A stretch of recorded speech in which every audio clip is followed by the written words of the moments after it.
Ayan. Lalagyan na lang ng ano yan. Lalagyan na lang ng voltasil yung connection. Yan, okay na pala oh.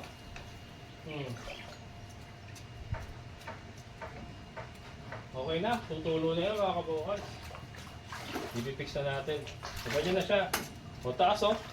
O.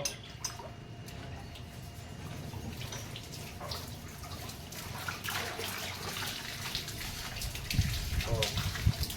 Nangyari oh. Ganyan mga kabukal. Can you see it? Ganyan na magiging ano niya, splashing effect niya. Ganyan kataas oh. Diba? Yan pa naman eh, hindi pa magkakaroon ng aeration, ewan ko na lang.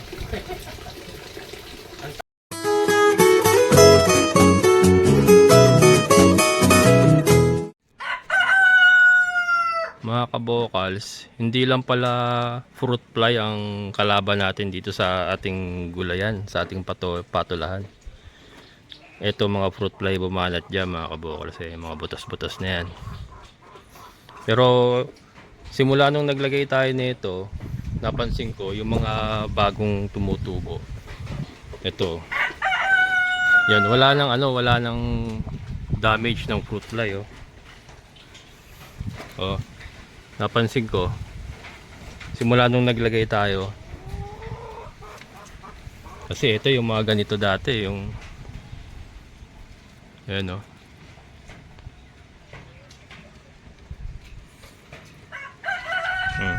Daming bunga. Ayan. Daming fruit fly na natatrap.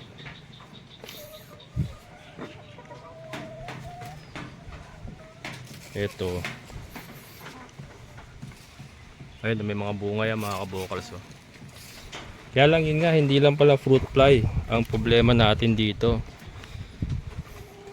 Ito mga kabokals. Ayan, hindi po fruit fly yan. Ang laki naman yan. Panyiki. Panyiki mga kabokals. Ayan o. Tinitira din pala ng panyiki ito. Tanggalin lang nga natin. Oh.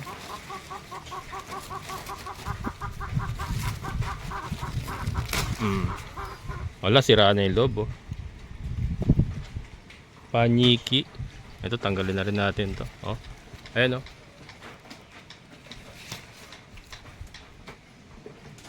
So, yan. Maganda siguro talaga babalutin mga kabokals. Babalutin ng ng dyaryo. Mas maganda yung yan, may mga challenges din pala sa pagugulay talaga. Hindi ganong kala natin na ganong kadali lang magtanim, pero yan, may mga challenges din talaga.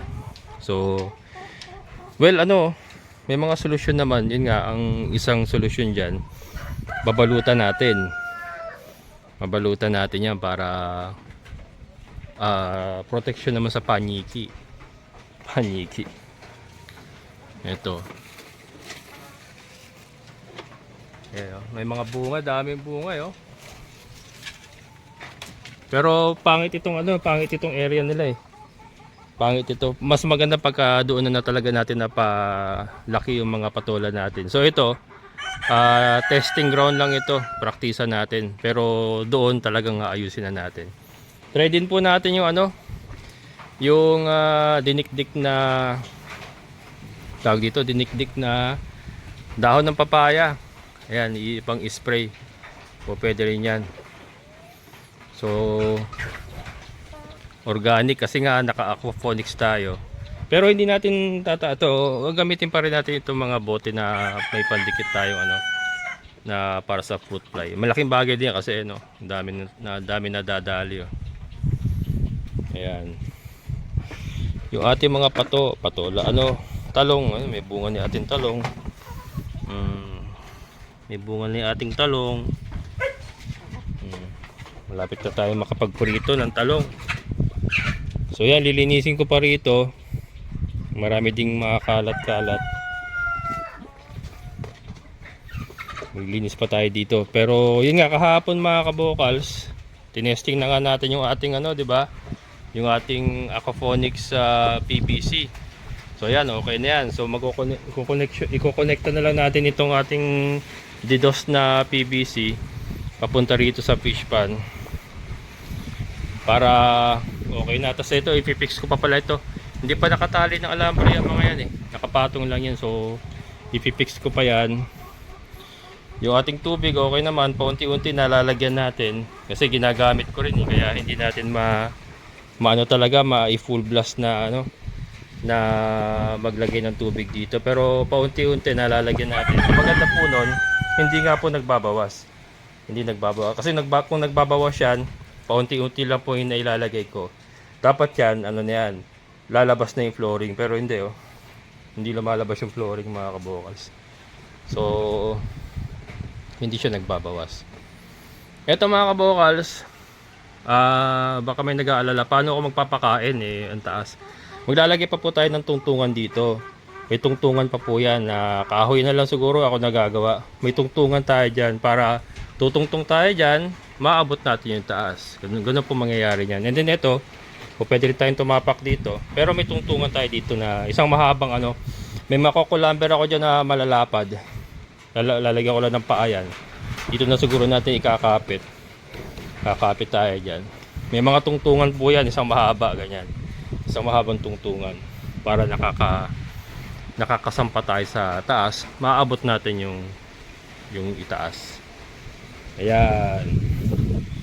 So ayusin ko na muna itong mga battery cage. Tatalian natin para maipix na natin itong ano, maipix na natin itong PVC. And then malagyan ko na ng full kasi yung ano, yung butas doon. Ayan.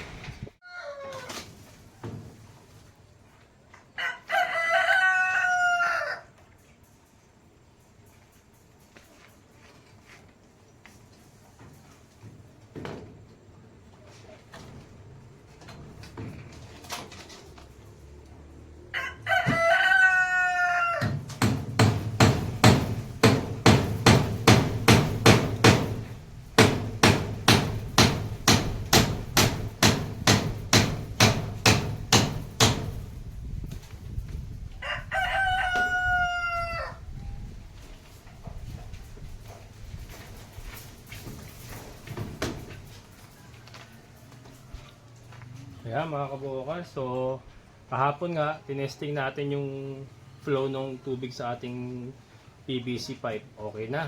So dito na tayo, sabi ko nga itong blue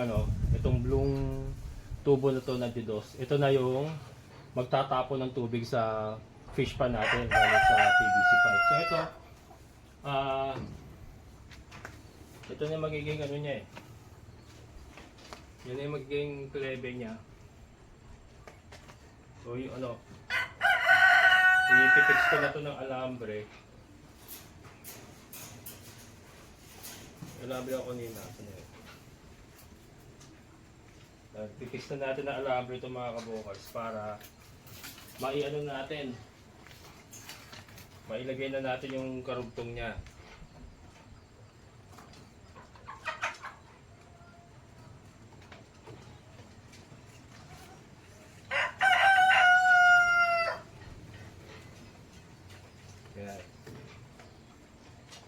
Nilagyan ko ng pako para stopper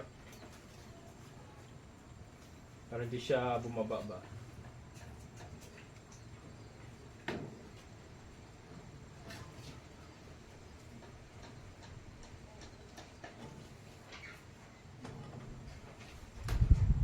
Yan. Tanggalin lang natin yung mga dulo-dulo para hindi makasabit.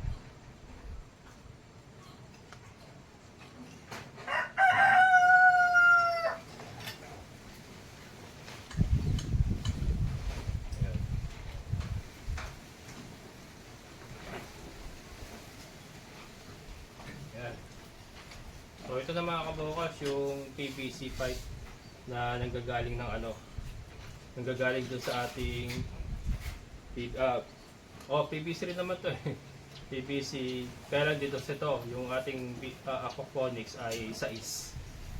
Kasi ito dudugtungan pa natin mga kabukas. Ito. Dudugtong pa natin to dun. Yan. Halagyan ko pa ng ano pa. Kailangan malagyan ng kawayan.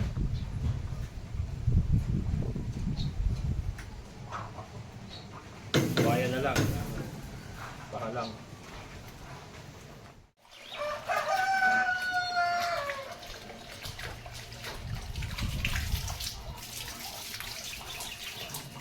Yan mga kabukod.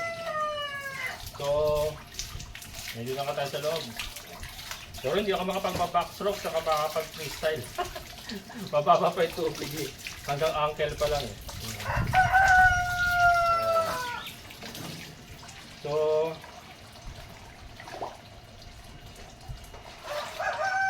ito yung ilalagay natin mga kabukod na pang ano, pang salo ng ating PVC na binos.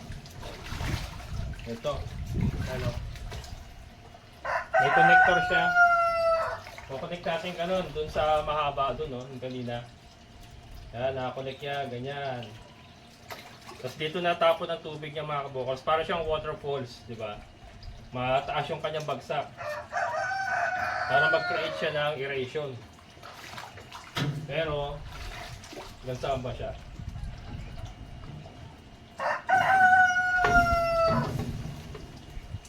Yan, mga dito pala.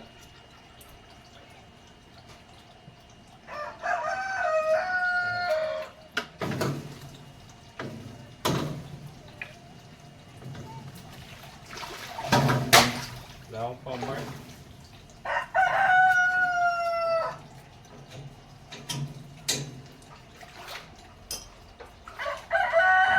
Tali natin ang ano.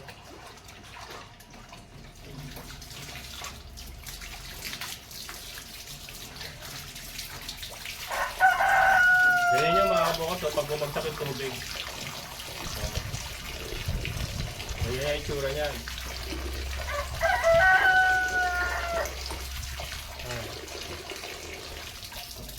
Para magkaroon siya ng water force effect, tapos magkakaroon ng aeration yun mga kabukos.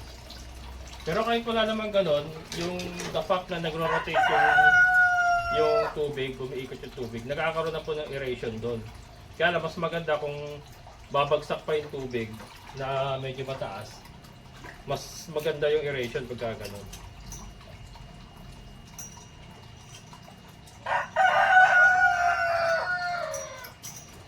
Kali lang muna natin ng alambre.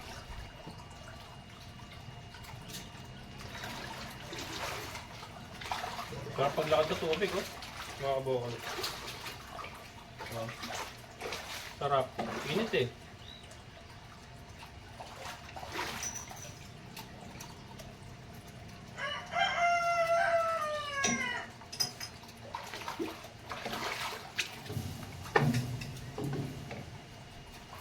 Hindi ko muna ipipix para may adjust natin.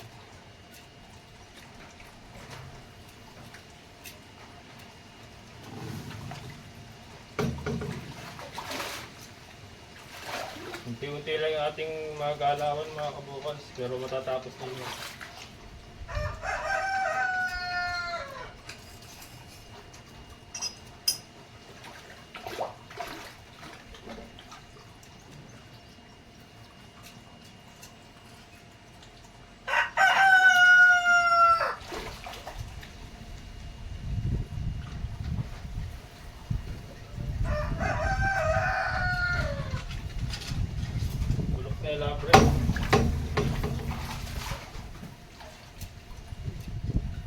Bulok yung nakuha ko.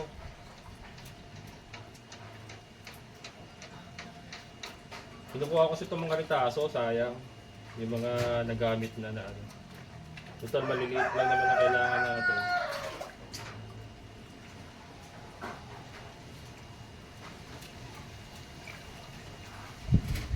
Pares ko mga kabukal, so pag nandito.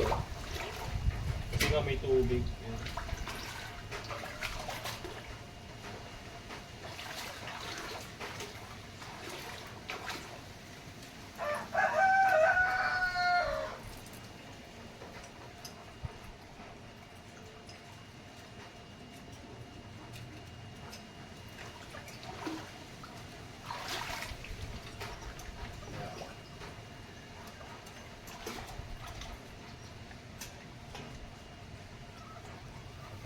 Importante lang may patungan.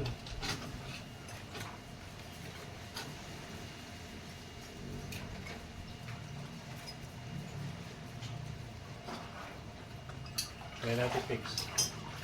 Fixing muna.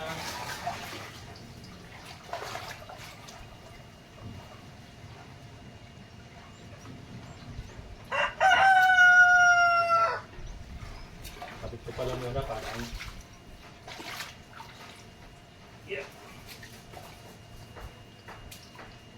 ano ko na ito mga kabukas, permanent na to.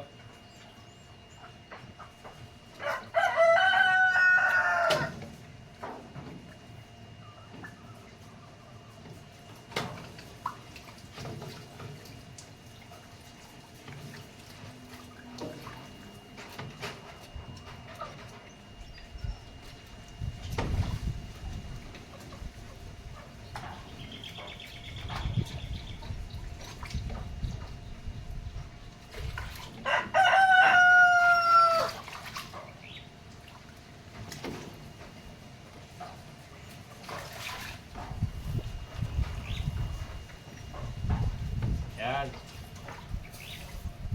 Lalagyan na lang ng ano yan. Lalagyan na lang ng Voltasil yung connection. Yan, okay na pala oh.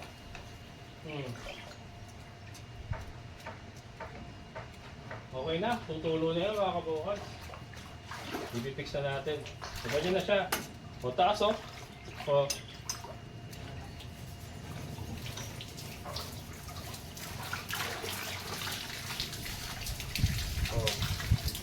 Nangyari oh.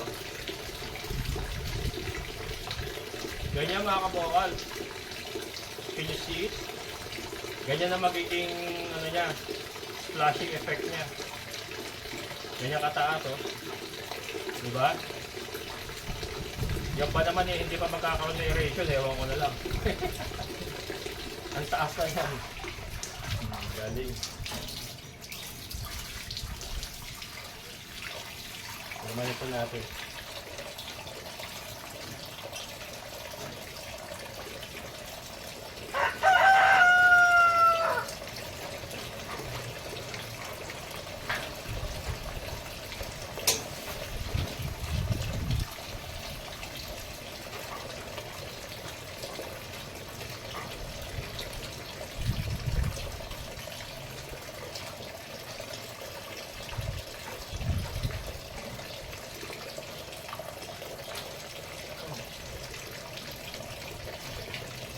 Hindi naman masyado mabigat ko dahil konting tubig lang naman lalabas sa PVC pipe natin.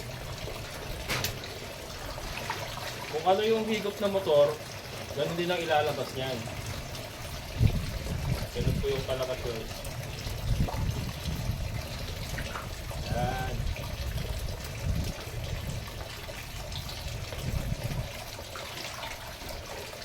Ito baka nagbago.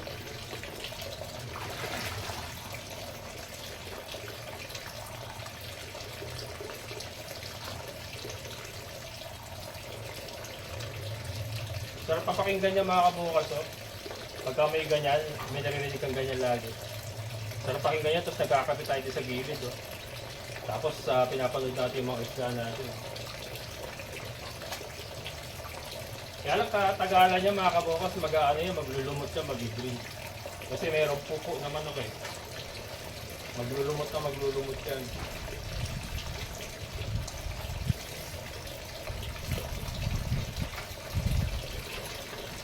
Yun. Okay na. Hindi na basta-basta magbaba yan. Yan. Nakuha. Ayos mga kabukas. Ayan yan. Tapos, ito mga to, isatalihan ko na. Kasi hindi pa naka-fix yun.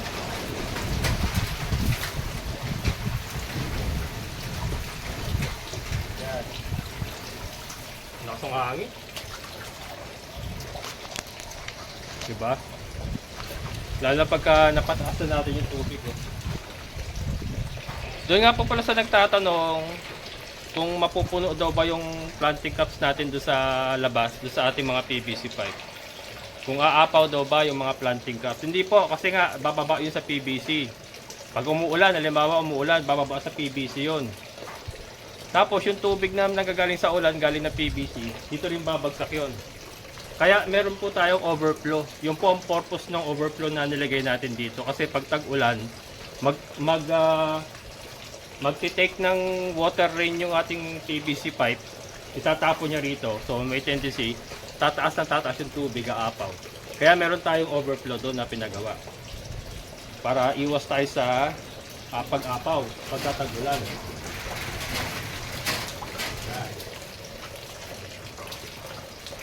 So, talian muna natin. Ito naman yung sukat na. Pinayos ko na ano na ito eh.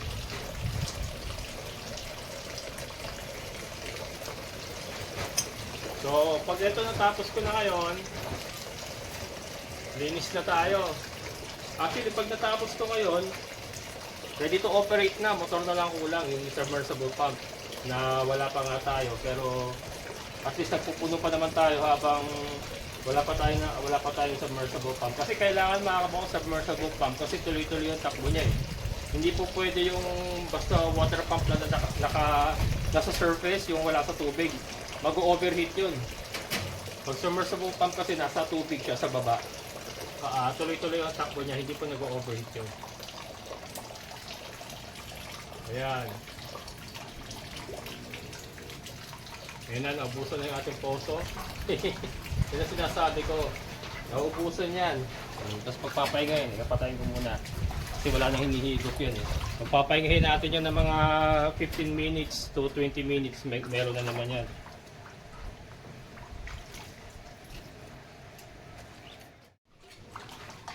Yan, pinatay ko muna.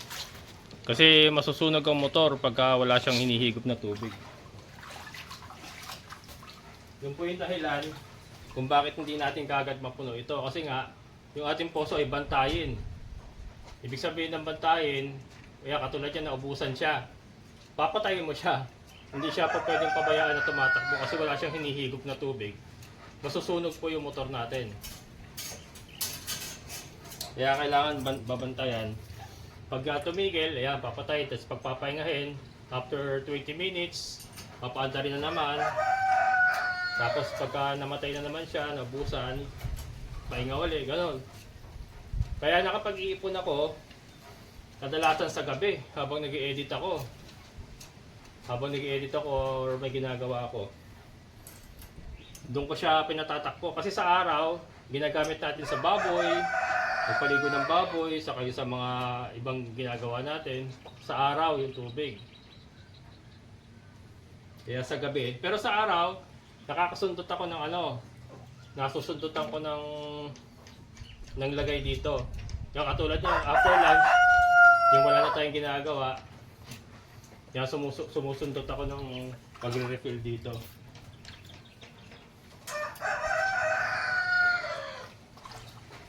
Gaga lang. Kasi yun nga sila Sir Pansoy nga, saka yung dyan grabe ginastos si Sir Pansoy, 130,000. Yung dito, 100,000. Tapos, alam ko yung sa resort, hanggang ngayon wala pa makakuha tubig sa may resort sa phase 2. Nagdi-drill pa rin hanggang ngayon. Nakailan lipat na raw. So, maswerte pa rin tayo kahit papaano. At yung ginastos ko, siguro, kasama yung kay Edwin na natangay. Parang nasa 50 mahigit mga kabokos yung nagastos ko. Kasi nagbayad na tayo kay Edwin, hindi nga naayos. Tapos nagbayad uli ako kay Tata Saro, yung nakapagpatubig talaga. So yun, nasa 50 mahigit din yung ating nagastos. So okay na rin. At least may tubig tayong nagagamit. Kesa yung gagastos tayo ng ganun kalaki. Kaya lang, yung kay Sir Pansoy nga 130,000. Pero saksakan naman ang lakas. Ang lakas mga kabokos, talagang sulit naman yung kanya pinayaran. Saka hindi nauubusan. Ang naubos sa kanya yung laman ng bulsa niya. 130,000 eh. Bawi naman yun. Bawi naman niya yun.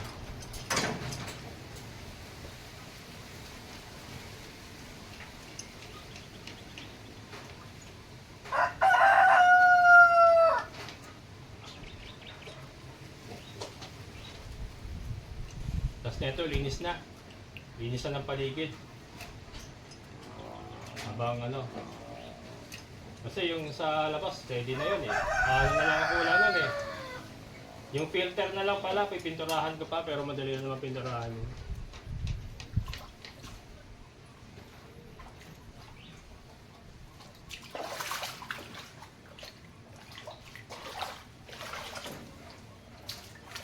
Yan. Ito mga kabukas, pagka ito na ayos natin, talagang napakita natin. Maganda rin ang income dito sa project na to. Pagka talagang naisaayos natin yung sistema, na-implement talaga natin. Pero sabi ko nga, along the way, marami magiging problema yan. Yun nga yung kanina pinakita ko, yung hindi lang pala fruit fly yung problema natin sa patola. Panyiki. Panyiki pala, dami rin panyiki dito. Saka siguro uwak. Kasi marami ako nakakita ng uwak dito na lumilipad-lipad. Kaya lang hindi ko alam kung yung uwak kumakain ng gulay. Ang alam ko prutas ang kinakain nila. Pero yung paniki daw, yan kumakain din daw talaga ng patola yan. And yun nga, sa tingin ko paniki yung tumira to kasi hindi naman kaya ng fruit fly yung ganung damage eh. Paniki. Kaya babalutin talaga. Kagaan lang din talaga. Pero kasi minsan mga kabokol, alam mo yung mga pinaplano natin sa buhay, yung mga pinaplano natin negosyo, yung mga projects na pinaplano natin, minsan kung ano yung goal mo, hindi yun yung nasusunod eh. Kasi along the way, parang along the way may biglaang mas magandang nangyayari ba? Na nataliwas dun sa original na plano mo, pero inline pa rin sa project na ginawa mo. Katulad nito, hindi natin alam, baka hindi naman talaga tayo sa patola kumita, baka sa ibang produce tayo kumita na nagagaling din dito sa ating aquaponic system. Maaring sa aquaculture tayo mas kumita, maaring sa mas mapaigi natin yung ating mga layers, ganun po. Pero yung yung gulay naman, wala naman talo diyan kasi just in case na hindi siya mag-click as talagang pangbenta, pang negosyo, at least yung ulam natin andiyan na, makakapagtanim tayo ng iba't ibang klaseng gulay sa aquaponic system na yan. Na pwede nating ipang ulam. So sa panahon ngayon, napakamahal ng mga bilihin. Eh doon pa lang sa pambili ng gulay, kung hindi na tayo bibili ng mga gulay, ano na rin yun, parang kita na rin natin yun. Ganun lang naman yun. So wala pong masasayang dito sa ating proyekto na ito. Ang ano lang dito, yun nga, baka mas kumita tayo sa ibang kasi nga originally ang plano kong pagkakitaan is yung patola nga. Saka yung gulay na itatanim natin. So malay natin, di ba? Hindi pala yun. Hindi pala tayo nung kikita. Malay natin mas kumita tayo sa aquaculture. Mga ganun pa mga kabokals. So ano lang, tiyaga lang, basta magsusuko. Kung magkaroon ng problema, magsusuko. Kasi pag sumuko ka, wala na. Wala ka ng pag-asang manalo. Talo ka na. Minsan kasi ganun mga kabokals, yung pag yung sa feeling mo, hindi masusunod yung plano mo, parang sa nararamdaman mo na hindi magki-click yung pinaplano mo. Minsan titigilan mo na, nawawala ka na ng gana eh. Not knowing na yung plano mo pala na yun, hindi mo nasunod. Meron pong mas magandang opportunity na lumabas sa kaparehas na project na ginawa mo. Parang ganun, di ba? So ako ganun ako mag-isip eh. Hindi ko mo parang sasablay, titigilan ko na, hindi. Merong mas magandang opportunity kung sumablay man yung original mong plano. Meron at merong opportunity pa rin sa lahat. Ayan. Basta tiyaga lang. Anong gagawin natin kung di tayo magtyaga? Tutunga nga lang tayo, hindi wala. Mas lalo pong walang nangyari sa buhay natin, ano? Pagka tumunga nga lang tayo. So, might as well, dumiskarte ka ng dumiskarte hanggang kaya mo pa. Kasi paano kung di mo na kaya? Di ba? What if it's too late? Sabi nga, paano kung huli na lahat? Doon ka palang kikilos, parang gano'n naman. Sabi nga, minsan lang tayo mabubuhay. Kaya subukan na natin lahat. Walang take two ang buhay natin mga kabukals. Walang take two yan. Impromptu tayo, impromptu. Impromptu tayo lagi mga kabukals. Walang take two. Pag sinayang natin yung ating pagkakataon, wala na yan. Hindi mo na may babalik yan. Pero syempre, yung mga gawaing mabuti, wag naman yung masama. Wag naman yung masama, mga kabukals. Bad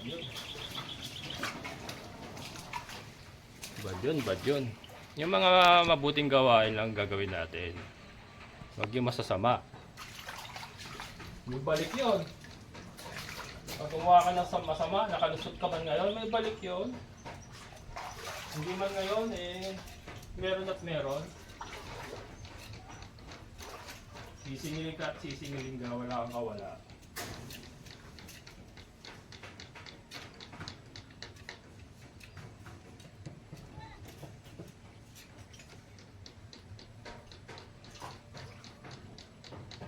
Si Mother excited na. Uwi na siya. Yung isang araw pa gusto umuwi, nainip dito, ayaw na niya rito. So yan, uuwi tayo ngayon, Sabado. Ihatid ko siya kasi uwi na sila partner bukas. Doon na ako matutulog. Masakto bukas. May kasama na siya. Pwede ko na siyang iwanan ulit dito. Makakilos na ako ng Makakilos na ako ng maayos. Mahirap din kasi talaga yung may inaalagaan ka mga kabukod. Bumabagal yung bumabagal yung ating mga galawan. Pero talagang yun ang kailangan nating mga kabukod wala tayo magagawa kasama sa buhay natin .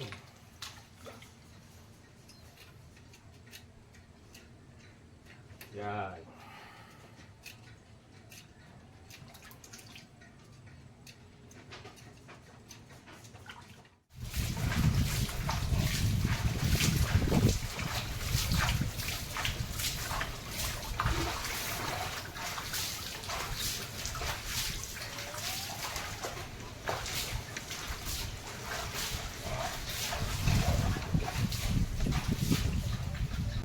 Yan mga kabukals. Natapos ko na itong mga battery cage natin. Binabasa ko yung mga gilid mga kabukas kasi nga hindi pa natin natutubigan completely. Para maiwasan yung pagbiyak kasi mainit ang panahon and hindi pa sila naabot ng tubig. So araw-araw binabasa ako para ma-prevent natin yung pagbitak kasi doon na naman tataga siya gawa nung Sahara lang naman po nilagay dito, pero sabi ko nga ito so far so good, hindi naman po nagbabawas. Kaya lang yung gilid kasi yung po yung delikado na pag nagbitak yan doon naman lalabas yung tubig pagka napuno na natin. Kaya yan, tinatyaga ako muna na basahin araw-araw para lang ma-prevent natin yung pagbitak habang nagpupuno tayo. Pagka napuno naman na natin yan, nag-level na yan dito kasi hanggang dito ang level natin yan mga kabukas dito konting-konti lang, isang dangkal lang siguro yung bago sa labi niya. Yan po yung water level natin kaya tsaga lang muna na basa-basain. Ayan, so ito pala yung natin yung pala yung water level natin.